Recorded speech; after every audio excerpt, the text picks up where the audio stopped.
যারা চই চেনো না তাদের দেখিয়ে দিই, এই যে চই। শুনতে পাইনি। Good night. হাতেই মাখা হয়ে গেল, তো মুখে হয়নি। কষানো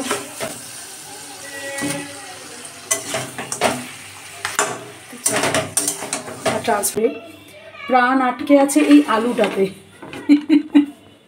এই যে ওদের রাত্রের আজকে ডিনারে ওই বললাম দুপুরে আমি রান্না করেছিলাম পনির, প্লেন সাদা পাতলাই রান্না করেছি, আলু দিয়ে প্লেন রান্না করেছিলাম। আজকে ওদের রাত্রে এখন আমি খাইয়ে দেবো, 10টা বাজে। আর দেখো একটা জিনিস দেখানোর জন্য এত রাত্রে জাস্ট মোবাইলটা অন করলাম, 10টা বাজতে 10 মিনিট বাকি ওদের খাওয়াবো। আর আমি কি করছি দেখো, অ্যাকচুয়ালি এক সময় এটা করে রাখি, হ্যাঁ, কারণ অনেক সময় না সকালবেলাটা খুব তাড়াহুড়ো থাকে। আমি বারবিকে কালকে টিফিনে ঠিক করে রেখেছি পাস্তা দেবো। ও আজকে খুব বায়না করছিল, কেন রুটি দিয়েছো। তো এই পাস্তাটা না রাত্রে একটু সেদ্ধ করে রাখবো। রাত্রে পাস্তাটা সেদ্ধ করে রাখলে কী হবে, সকালবেলা উঠে ঝটপট করে দিতে পারবো। তো এইটাই জাস্ট একটু দেখালাম, আবার কালকে সকালে ফেরত আসবো। রাত্রে আর আমি এখন আর কিছু দেখাচ্ছি না। আমরা এখন ডিনার করতে 11টা বাজবে, তারপরে শোবো। তো পাস্তাটা জাস্ট সেদ্ধ করে রাখছি। তো চলো, গুড নাইট, আবার কালকে সকালে দেখা হবে। আর বারবি নিজের বই নিজে গোছায়। বারবির কালকে স্কুল আছে, দেখো ও নিজের ব্যাগ কিন্তু নিজে সব বইপত্র গুছিয়ে নিল। আমি কোনো দিন হয়তো ইচ্ছা করে গুছিয়ে দিই, কিন্তু ওর দায়িত্বটা ও নিজেই নিয়েছে। ও স্কুলের ব্যাগটা ওখানে রুটিন আমি টানিয়ে দিয়েছি, ও স্কুলের বইপত্র নিজেই গোছায়। এবার মাঝে মাঝে এলোমেলো করে রাখে বইগুলো, ওগুলো আমি মাঝে মাঝে গুছিয়ে রাখি। তো চলো, সবাইকে গুড নাইট। আরেকবার বল, শুনতে পাইনি। Good night. গুড মর্নিং বন্ধুরা, শান্তার রোজনামচার আরেকটা নতুন ব্লগে তোমাদের সকলকে স্বাগত জানাই। আশা করি তোমরা সবাই ভালো আছো, সুস্থ আছো। আমরাও সবাই খুব ভালো আছি।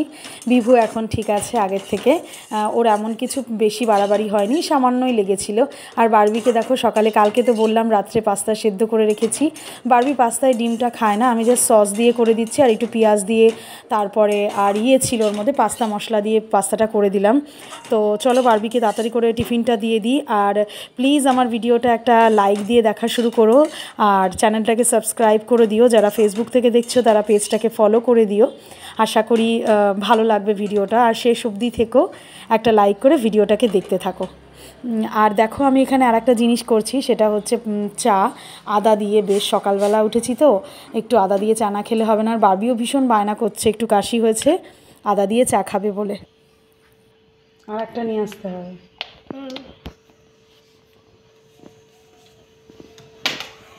তাড়াতাড়ি, বাবা দাঁড়িয়ে আছে নিচে।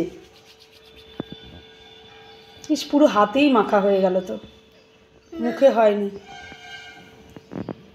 দেখো ফুলটা না হয়েছে। চলো চলো চলো চলো চলো।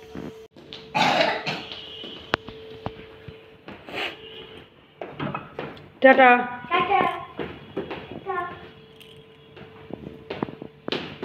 আবার 2টার সময় চলে আসবো।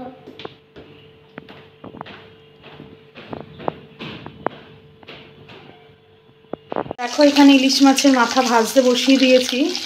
বিভুকে স্কুলে দিয়ে এসেই আমি শুরু করে দিয়েছি। ইলিশ মাছের মাথা দুটো রেখে দিয়েছিলাম, অনেক দিন ধরে ডিপ ফ্রিজে ছিল আর কি। তো সেটা দিয়ে এই যে লাউ, অর্ধেকটা লাউ ঘন্ট কুড়িয়ে রেখে গেছিলাম স্কুল দিতে যাওয়ার আগে বিভুকে।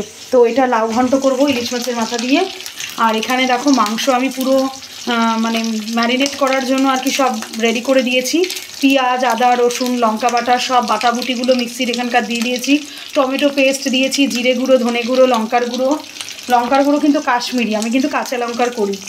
আর অবশ্যই একটুখানি মিট মশলা আমার বাড়িতে ছিল, তো আমি মিট মশলা একটু দিয়েছি। মিট মশলা দিলে কিন্তু টেস্টটা একটু বাড়ে। এখানে গরম মশলা বাদে এখানে সব কিছু দেওয়া, তেল এটা এখন আমি বেশ ভালো করে মাখবো। মেখে আলুগুলো ভেজে তুলে রাখবো, তুলে তারপরে এটা কড়াইয়ে দিয়ে একেবারে বসাবো। মানে পেঁয়াজটা আমি আলাদা করে আর ভাজবো না। আমি খাসির মাংস অনেক রকমভাবে করেছি, তবে এই রকমভাবে আমার বেশি ভালো লাগে।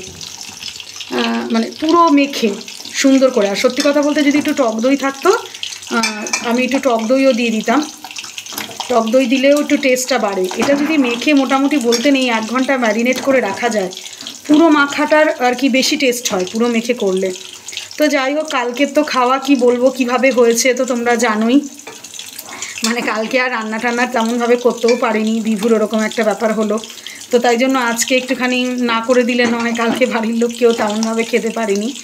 তো যাই হোক, আর ওদিকে মাংসটা তাহলে করে দিই একটুখানি ভালোভাবে। অনেক দিনই আমাদের বাড়িতে মাংসটা হয় না, মানে খাসির মাংসর ঝোলটা হয় না। ওর বাবা খুব ভালোবাসে, হয় না, করা হয়নি। বিরিয়ানি ফিরিয়ানি করেছি তো মিডিলে, এই জন্য আর করিনি। যাই হোক, আজকে একটু খালি হালকা পাতলা ঝোল করি। আর হ্যাঁ, তোমাদের যারা চই দেখোনি তাদের দেখাবো, চই আনা হয়েছে, চই অবশ্যই এর মধ্যে দেব। চইটা দেখাচ্ছি তোমাদের। এটা হয়ে গেছে, আমি লাউটা দিয়ে নিই, এটা হয়ে গেছে। যারা চই চেনো না তাদের দেখিয়ে দিই। এই যে চই, এটা কিলো দরে বিক্রি হয়, কিন্তু অনেক দাম। এটা গাছের ডাল, দেখো শিকড় মতো আছে ডাল, এর কত দাম। আমি বসিয়েছিলাম আমাদের, কিন্তু হয়নি গো। দেখি আর একবার বসাবো, এখন তো মাটি ফেলেছি পিছনে, দেখি হয় কি না। তো যাই হোক, এটাকে আমি ছুলবো এরকমভাবে, বটি দিয়ে ছুলে সুন্দর করে, তারপরে ডাটার মতো করে কাটবো। এতটা কিন্তু দেবো না, এটা অনেকটা আছে, এটা রেখে দেবো কিছুটা। তো চলো কেটে তোমাদের দেখাচ্ছি আবার কীরকম হয়। এটা মাংসতে দিলে দারুণ টেস্ট হয়। এই যে কাটার পরে দেখো ধুলাম, বাবা কাশিও হয়েছে, এই যে এরকম লাগছে দেখো। এটা ছাড়াতে হবে, হ্যাঁ এটা দেখিনি আমি। এই দেখো এরকম ডাটার মতো। আমার শ্বশুরমশাই না যশোরের লোক ছিলেন, তো উনি বলতেন ওনাদের রান্নায়, মাংস রান্নায় কোনো সময় নাকি আর কি কাঁচা লঙ্কা দিতেন না বা শুকনো লঙ্কা দিতেন না, বলতো হাঁড়িতে, পুরো ওনার মা করতেন রেসিপি হাঁড়িতে, এরকম চই ঝাল দিয়ে ওনার মা বা ওনার বাবা, যাই হোক আমার যে কোনো একজন দিদা শাশুড়ি বা দাদা শাশুড়ি হবেন, ওনারা করতেন কীরকম বলো তো, এই যে এরকম শুধু অনেকগুলো এই দিতেন। এটা কিন্তু ঝাল হয় অ্যাকচুয়ালি, আমি কিন্তু লঙ্কার পরিমাণ কম দিয়েছি যেহেতু এটা দেবো। এটাতে নাকি প্রচণ্ড পেটের রোগ সারে, ভীষণ উপকারীও এটা। এটাতে লঙ্কা খেলে আমাদের যে অপকারিতাটা হয়, পেটের সমস্যা হয়, সেটা নাকি হয় না। আর এটা আর কি সর্দি কাশিতে খুব মানে উপাদেয়, মানে সর্দি কাশির সমস্যা দূর করে, পেটের সমস্যা হয় না কোনো মাংসতে ঝাল খেলেও। এটা এই ঝাল যদি বেশি খাওয়া যায় তাহলে কোনো সমস্যা হয় না, লঙ্কার ঝাল কিন্তু বেশি খেলে সমস্যা। এটা উনি বলতেন, ওনারা নাকি শুধু এই দিয়ে রান্না করতেন। আমি কিন্তু বাপের বাড়িতে চিনতাম না, আমার মা বাবা কেউ চই ঝাল মানে চই ঝালের রান্না খায়নি। আমার মা বাবা ঢাকা জেলার ছিলেন আর উনি যশোরের ছিলেন। আমি যদিও মানে নিজে বাংলাদেশি না বলে আমি ঠিক বলতে পারবো না যে এটা ঠিক কোন জায়গায় বেশি চল, তবে আমার শ্বশুরবাড়িতে এসে আমি চই খাওয়া শিখেছি। আমি কিন্তু এখনও খুব বেশি ভালো খেতে পারি না।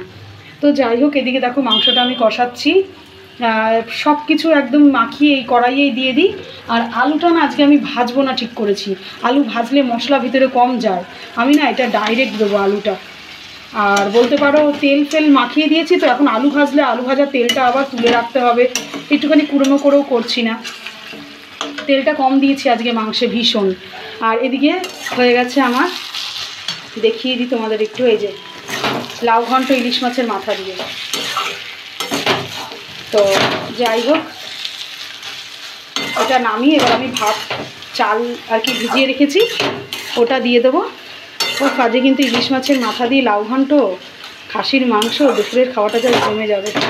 তো যাই হোক, চল আবার পরে ফিরত আসছি। চইটা দেখিয়ে দিলাম, চইটা পরে দেবো, আরেকটু পরে দেবো, আরেকটু কষে যাক, এটা 50% কষানো হয়ে গেলে তারপরে দেবো।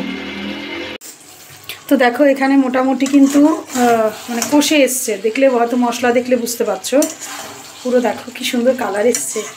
একটু কাশ্মীরি লঙ্কার গুঁড়ো দিলে আর টমেটো দিলে না, কষানোর উপরেও অনেকটা নির্ভর করে। খাসির মাংস একটু বেশিক্ষণ ধৈর্য ধরে, আমি কিন্তু পুরো বাড়িয়ে রাখি না, বাড়ালে তাড়াতাড়ি কষানো হয়ে যায় ঠিকই, কিন্তু অত টেস্ট হয় না। আমি কিন্তু বেশ ধৈর্য ধরে অনেকক্ষণ ধরে কষাই। এবারে আমি প্রায় হয়ে এসছে যেহেতু, এই চইগুলো দিয়ে দিলাম। আর এবারে চই এর সাথে একটু চইয়ের ভিতরে মশলাগুলো ঢুকে যাক, চইয়ের আর কি ঝালটা মাংসের ভেতরে যাক। আর এদিকে দেখো জল কিন্তু আমি গরম করে রেখেছি, বুঝতে পারছো কিনা জানি না। এইটা একেবারে প্রেশার কুকারে আলু সমেত দিয়ে দেবো, আলুটা আর এর মধ্যে দিয়ে কষাচ্ছি না, আর একটু কষাবো, আর একটু কষিয়ে আমি প্রেশার কুকারে মাংসটা দেবো। তো দেখো আমার কাছে না গরম মশলা গুঁড়োটা নেই, তো যাই হোক সবই দেওয়া হয়ে গেছে মাংসতে।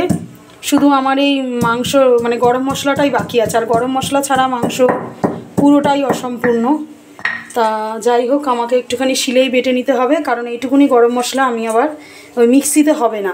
আর মিক্সিতে গরম মশলা আমি জানি না কেন আমার পোষায় না, ওই সব মশলার সাথে এক এক সময় দিই হয়ে যায়, কিন্তু মাংসতে যেহেতু লাস্টে দেবো তাই আমি একটুখানি ভালো করে শিলে বেটে নিই মাংস গরম মশলাটা।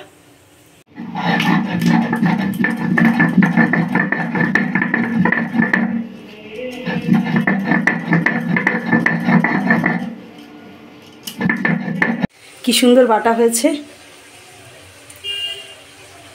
দারুণ বাটা হয়েছে, কিন্তু মিহি, এরম কিন্তু মিক্সিতে হবে না, এত সুন্দর বাটা। তো যাই হোক, স্বাদের খেতে গেলে একটু কষ্ট করতে হবে।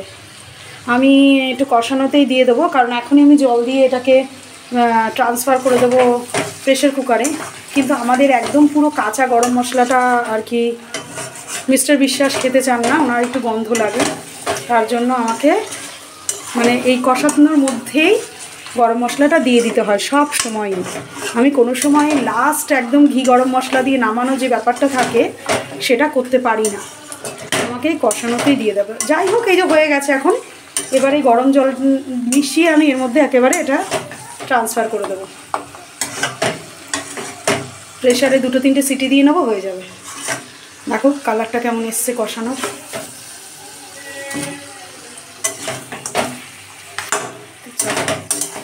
ট্রান্সফার করে দিই। সেটা কেমন হয়েছে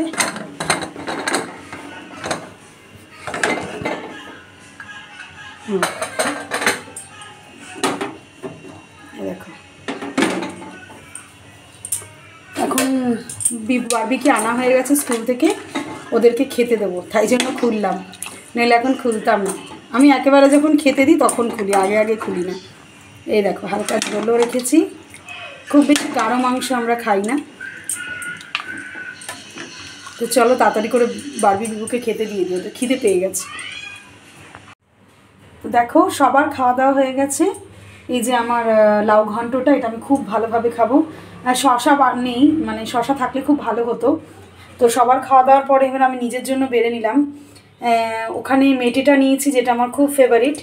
আর মাংস খুব একটা বেশি আমি পছন্দ করি না, তবু মানে এই 2 পিস নিয়েছি, আর আমি নেব না, কারণ আমি খাসির মাংস খুব বেশি পছন্দ করি না। আমার এই প্রাণ আটকে আছে, তোমরা শুনলে হয়তো হাসবে, প্রাণ আটকে আছে এই আলুটাতে। আমি আলুটা খেতে ভীষণ পছন্দ করি, মাংসের আলু স্পেশালি। তো চলো বন্ধুরা, আজকে ভিডিওটা এত দূরই রাখছি, আর বেশি বড় করছি না, অলরেডি অনেক বড় হয়ে গেছে। আমরা খেয়ে নিই, সবার খাওয়া হয়ে গেছে আমাদের বাড়ি, আমি বাকি আছি শুধু, আমি খেয়ে নিই। আর দেখো, আর একটা ব্যাড হ্যাবিটস আমার, টিভি দেখতে দেখতে খাই। আমার ভীষণ প্রিয় টিভি দেখতে দেখতে ভাত খাওয়া। তো যাই হোক, চলো টাটা, আজকে এই অবধি। সবাই তাড়াতাড়ি করে খেয়ে নাও, লাঞ্চ করে নাও, রাখছি। হ্যাঁ, সবাই ভালো থেকো।